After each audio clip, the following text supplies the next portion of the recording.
Namun perbedaan mencolok sangat terlihat di antara Anissa dan teman-temannya. Pakaian Anissa memang bukan baru, tapi cukup layak untuk dipakai. Anissa juga mendapat sepatu bekas lainnya. Berbeda dengan semua teman sekelasnya itu, semua yang dipakai mereka sangat mentereng. Jika dilihat dari atas sampai bawah. Hingga suatu hari ketika Anissa sedang berjalan menuju kantin sekolah seorang diri, sekelompok teman sekelasnya yang terdiri dari beberapa anak populer mulai membulinya. Mereka berkumpul di tengah koridor dan melemparkan kata-kata yang tajam ke arah Anissa. Lihat dia teman-teman, itu bukan putri mahkota sekolah kan? Itu si anak pungut, kata salah satu geng itu. Ya ampun, gimana rasanya tinggal sama pemulung ya Anissa? Bau sampahnya pasti nempel banget di kamu. Tambah yang lain, kamu pasti punya banyak cerita konyol tentang sampah kan? Kasih tahu kami dong anak pungut, tambah geng satunya. Mendapat perlakuan tidak mengenakan seperti itu, Nisa hanya diam saja. Anissa mencoba untuk tidak menunjukkan betapa terganggunya dia oleh ejekan mereka. Dia terus berjalan menuju meja kosong di kantin, tetapi teman-temannya yang lain masih terus memperolok-oloknya. Ayo Anissa, bagikan rahasia kesuksesanmu. Bagaimana rasanya jadi anak angkat pungut? Anissa mencoba menjawab dengan santai, meskipun hatinya terluka oleh ejekan itu. Saya bangga dengan apa yang saya alami. Pak Suryadi, ayah angkat saya, adalah orang yang hebat. Namun ejekan terus berlanjut dan suasana semakin panas. Anissa merasa semakin tertekan, tapi dia tahu bahwa dia harus tegar. Akhirnya salah satu temannya, Lisa, yang lebih bijaksana daripada yang lain, berdiri dan bicara. Cukup kalian semua, apa yang kalian lakukan sangat gak pantas. Anissa adalah teman kita dan dia gak pantas diperlakukan seperti itu hanya karena latar belakangnya. Ini bukan tindakan yang baik. Kata-kata Lisa membuat beberapa teman yang lain merasa bersalah dan berhenti. Mereka tahu bahwa mereka telah melampaui batas. Anissa tetap duduk di meja kosongnya, berusaha menenangkan diri dan mengatasi rasa malu yang dia rasakan. Lisa gak asik, kata salah satu teman yang membuli Anissa.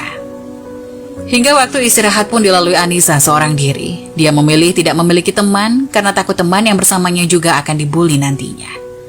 Akhirnya bel masuk kelas pun berbunyi.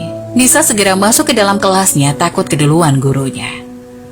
Beberapa hari kemudian, di hari Senin pagi, tepatnya pada saat upacara bendera dilangsungkan, kepala sekolah memberikan pengumuman penting.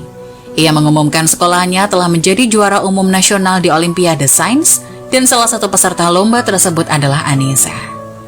Hari ini kita ingin menghargai seorang siswi yang telah menunjukkan dedikasi yang luar biasa dalam belajar dan berkontribusi positif dalam kehidupan sekolah kita. Dia adalah contoh teladan bagi kita semua. Mari sambut Anissa, kata Bu Wulan memberikan pengumuman. Aplaus meriah memenuhi aula saat Anissa berdiri untuk menerima penghargaan. Wajahnya bersemangat dan penuh kebanggaan, dan pandangan matanya menyapu seluruh lapangan. Setelah penghargaan itu, Anissa terus berprestasi di sekolah. Dia adalah juara kelas, aktif dalam berbagai kegiatan ekstrakurikuler, dan selalu berusaha membantu teman-temannya yang membutuhkan bantuan. Semua guru di sekolah mengakui potensinya yang luar biasa, dan mereka selalu memberikan dukungan dan pujian. Anissa adalah anak yang cerdas dan berprestasi di sekolah.